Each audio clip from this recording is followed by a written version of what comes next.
দেওয়া হবে, সহকারী শিক্ষকদের এইরকম বেতন দেওয়া হবে, আর এদেরকে মাঝে মাঝে ট্রান্সফার করা হবে, যেমন সরকারি এতে ট্রান্সফার করা হয়, আর সমস্ত বিল্ডিং তৈরি করে দেওয়া হবে, এটা দেওয়া হবে, সেটা দেওয়া হবে। মিস্টার অর্জুন সিং তখন শিক্ষামন্ত্রী ছিলেন। তারপরে আসলেন মিস্টার কপিল সিবাল, একই আও। সারা ভারতবর্ষের বড় বড় আলেমে দ্বীন এবং শিক্ষিত বুদ্ধিজীবীরা সেদিন দুহাত তুলে সমর্থন করেছিলেন, হ্যাঁ ঠিক আছে, এ তো খুব ভালো প্রস্তাব। একমাত্র ব্যতিক্রমে ব্যক্তিত্ব, একটু পরেই তিনি এখানে আসবেন এই মসনদে, হযরত মাওলানা সৈয়দ আরশাদ মাদানী মাদ্দাজিল্লুল আলী, আল্লাহ তার হায়াতকে দারাজ করে দিন। 88 বছরের নওজোয়ান, দেশ এবং জাতির জন্য, দ্বীন এবং ইসলামের জন্য, কোরআন এবং মিল্লাতের জন্য তিনি ছুটে বেড়াচ্ছেন। ঘুম নেই, নিদ্রা নেই, অসুস্থ অবস্থা, কি অবস্থা কদিন আগে তার কেটে গেছে, আমি নিজের চোখে দেখেছি তার বাসায়। সম্মানিত বন্ধুরা, তিনি রুখে দাঁড়িয়েছিলেন, হারগিজ আমরা এই জিনিস মানব না। আমাদের বুজুর্গানে দিন যে সিদ্ধান্ত করে দিয়ে গেছেন হযরত মাওলানা কাসেম নানতুবি রহমাতুল্লাহ আলাইহি, সেই সিদ্ধান্তের মধ্যে বিন্দুমাত্র মাদাখালাত, বিন্দুমাত্র হস্তক্ষেপ আমরা জীবন গেলেও মেনে নেব না। যে কোনো মূল্যে ভারতবর্ষের মুসলমানেরা এই মাদ্রাসা বোর্ডের মোকাবেলা করবে এবং করবে। আলহামদুলিল্লাহ, আইন তারা আনতে পারেনি।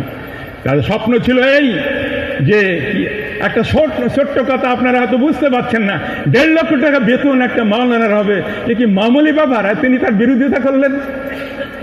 দারুল উলুম দেওবন্দের প্রায় 5-7 হাজার 10 হাজার ছেলে পড়ে। তার যিনি মহতামিম, মূল পরিচালক, তাকে বদলি করে দেওয়া হবে কাঁঠালের মতো একটা মাদ্রাসায়, যেখানে 500 ছেলেও পড়ে না। ফলটা কি হবে ভালো করে ভাবুন। আর এই 500 ছেলের মহতামিম যিনি বসে আছেন হাফেজ শওকত, এনাকে বসিয়ে দেওয়া হবে দারুল উলুম দেওবন্দের মহতামিম করে। তাহলে কি হবে? অনভিজ্ঞতার কারণে দারুল উলুম দেওবন্দ বরবাদ হয়ে যাবে। আর বড় সমুদ্রের যিনি মাছ, তাকে একটা ছোট্ট ডোবার মধ্যে দিলে শ্বাসরুদ্ধ হয়ে তিনিও মারা যাবেন। সামগ্রিকভাবে এই দ্বীন ইসলাম এবং এলমে দ্বীনের যে তরিকা চলে আসছে, এই 1867 থেকে একে একেবারে গেঁড় শুদ্ধ, শিকড় শুদ্ধ, মূল শুদ্ধ তুলে দেওয়া যাবে। এই সুগভীর ষড়যন্ত্র মোকাবেলাকারী তিনি আসছেন, এক্ষুনি এখানে আসবেন আপনাদের সামনে। সম্মানিত বন্ধুরা আমার, এরকম প্রতিটি মুহূর্তে, প্রতিটি অবস্থায়, যে কোনো জায়গায় নোক্তাচিনি হচ্ছে কওম এবং মিল্লাতকে বরবাদ করার জন্যে, দ্বীন এবং ইসলামকে বরবাদ করার জন্যে, মিল্লাত ইসলামিয়াকে বরবাদ করার জন্যে, ভারতীয় মুসলমানদেরকে উৎখাত করার জন্যে সর্বত্র তিনি হাজির আছেন। সম্মানিত বন্ধুরা আমার, আজকে আমরা এখানে বসে আছি, আমরা বাংলা আসামে পীর সাহেব, ফুরফুরা পীর সাহেবদের অনুগামী অনেকে। আমরা কাউকে বলি না, কাউকে নিষেধ করি না যে তারা ঠিক আছেন, তারা করুন পীর মুরিদি। তারা বলেন বাংলা আসামের 52 জেলার পীর আমরা। আজকে আসামের 48 লক্ষ বিবাহিতা মহিলার আপনার নাগরিকত্বের তালিকা থেকে বাদ দেওয়া হয়েছে, ভোটার লিস্ট থেকে বাদ দেওয়া হয়েছে।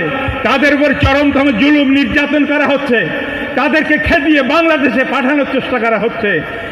এ তো আপনার মুরিদ, আমাদের তো মুরিদ নয় এখানে। আপনাদের কথা অনুসারে 52 জেলার পীর আপনারা। বলুন একটা মুরিদের জন্য আপনারা কি করেছেন? একজন মুরিদকে সংরক্ষণ করার জন্য, তার ঘর সংসারকে বাঁচানোর জন্য, তার অত্যাচারের হাত থেকে পানা দেওয়ার জন্য কি করেছেন আপনারা? কিছুই করেননি। এই ব্যক্তিত্ব আসছেন, তিনি আল্লাহ তার হায়াতকে দারাজ করে দিন। আমি চাপলুসি করার জন্য বলছি না, যেটা বাস্তব ঘটনা সেটা আপনাদের সামনে তুলে ধরছি। আসামের এই 48 লক্ষ মুসলমানদের নাগরিকত্বের তালিকায় নাম ভুক্তির জন্যে তিনি লোয়ার কোর্ট থেকে হাইকোর্ট থেকে সুপ্রিম কোর্ট পর্যন্ত কোটি কোটি টাকা খরচ করে বড় বড় উকিল ব্যারিস্টার দিয়ে মামলা লড়ছেন। আসামের মুসলমানদের ভোটার লিস্টে নাম তোলার জন্য, এনআরসিতে নাম তোলার জন্য উকিলদের প্যানেল তৈরি করে গ্রামে গ্রামে ক্যাম্প তৈরি করে বসিয়ে তাদের মাধ্যমে অনলাইনে ফর্ম ফিল আপ করছেন, যাতে একজন মানুষ ওখান থেকে বিতাড়িত না হন। এর মধ্যে 26 লক্ষ মুসলমান আর 22 লক্ষ হিন্দু। আমরা শুধু মুসলমানের কথা ভাবছি না, দেশ এবং জাতির কথা ভাবছি। হিন্দু, মুসলমান, জৈন, খ্রিস্টান, শিখ, ইসাই, আমরা ভারতবর্ষের নাগরিক। হাজারো বছর ধরে আমরা হাতে হাত মিলিয়ে, কাঁধে কাঁধ মিলিয়ে বাস করছি। সেই ভ্রাতৃত্বের বন্ধনকে টুকরো টুকরো করে, এদেশকে নূতন করে টুকরো টুকরো করার একটা ষড়যন্ত্র চলছে। উনি বারবার বলছেন আপনারা সাবধান হন। এখন আগুন জ্বলছে, আগুনে পানি দিন। সেই পানি কি পানি? প্যার ও মহব্বতের পানি। আপনারা পানি দিন, আপনার পড়শিকে দেখুন, তার হক হকুকের দিকে নজর রাখুন, তার সুবিধা অসুবিধার দিকে নজর রাখুন, তার বাড়ি যান, তাকে নিন, নিজের কাছে বুকে টেনে